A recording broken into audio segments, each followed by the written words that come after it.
মুকুন্দ মুরারি, আর উনি হচ্ছে ছোট ভাই। বড় ভাইয়ের নাম বলভদ্র। বলভদ্রের বংশধর এইসব চলেছে। এবং এখান থেকে ইউএন ব্রহ্মচারী তার মামার বাড়িতে চলে গিয়েছিলেন শটডাঙ্গা। শটডাঙ্গা থেকে একটা ব্রহ্মচারী বংশ আছে। আবার আমাদের এখান থেকে চলে গিয়েছিল আপনার আউরিয়া বলে একটা জায়গা, আপনি নাম শুনবেন, আউরিয়া। এরা কেশব ভারতী, যেহেতু ভারতী হয়েছিলেন, বা শঙ্করাচার্যের 10 নামী সম্প্রদায়ের মধ্যে ভারতী সম্প্রদায়ের কাছে দীক্ষা নিয়েছিলেন, তাই উনি ভারতী হয়েছিলেন।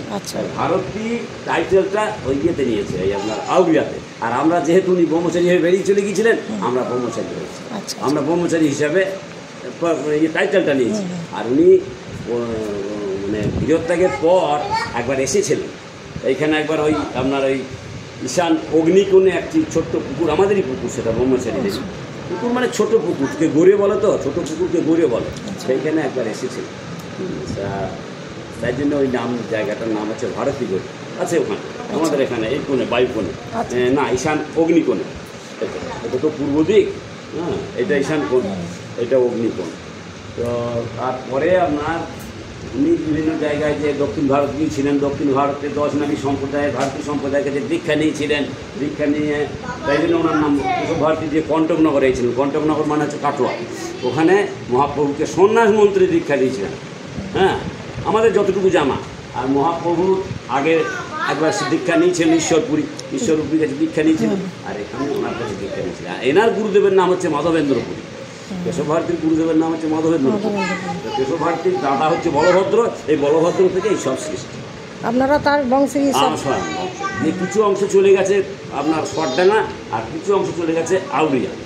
এইবার এইখানে আপনার শটডাঙ্গার যারা আছে, তারা একাডেমিতে বিভিন্ন জায়গায় বড় বড় পেশায় যুক্ত, সারা পৃথিবীতেই ছড়িয়ে আছে।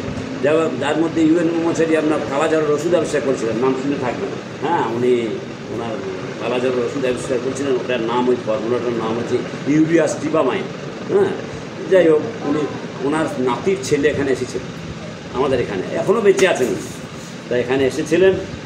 আর ওই এক ভদ্রলোক, ওই আপনার টেলকোর ডেপুটি ম্যানেজিং ডিরেক্টর, জামশেদপুরে, বাড়ি খড়গপুর। তা উনি এসে এই অবস্থা জীর্ণ দশা দেখে একটু ইয়ে করে দিয়েছেন, রিপেয়ারিং করে দিয়েছেন।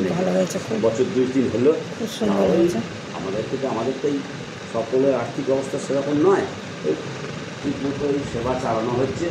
ওই সকালবেলা ঠাকুর জাগানো হয়, তারপর 9টা সাড়ে 9টায় পূজা হয়, আর ওই 11:30 12টা নাগাদ ভোগ হয়, অন্নভোগ হওয়ার পর আবার ওই সন্ধ্যাবেলা শীতল হয়, হয়ে গেল। এইবার বৈশাখ মাসে একটা এক্সট্রা হয়, দামোদরের যেহেতু ওই দামোদর বলছে, নারায়ণের যেহেতু ওই গা তোলানি বলে, ওইটা বৈশাখ মাসের দিন 3:30 4টে 4:30 নাগাদ আমাদের হয়। আর এই দামোদর মাস হচ্ছে কার্তিক মাস, হ্যাঁ, কার্তিক মাসে একটা মঙ্গলবার, যেটা আজ থেকে স্টার্ট হয়েছে আমাদের আবার আজকে থেকে স্টার্ট হয়েছে, আর ওনাদের সেটা কাল থেকে স্টার্ট হয়েছে যেরকম। আর ওখানে এসেছিলেন নিত্যানন্দ মহাপ্রভু সঙ্গে, বৃন্দাবন মাস্টার, আর তার পরবর্তী পুরুষদের সঙ্গে ওনাদের একটা যোগ ছিল।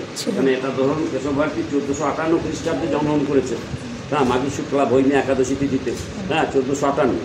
আর মহাপ্রভু তো 1485-তে জন্মগ্রহণ করেছে।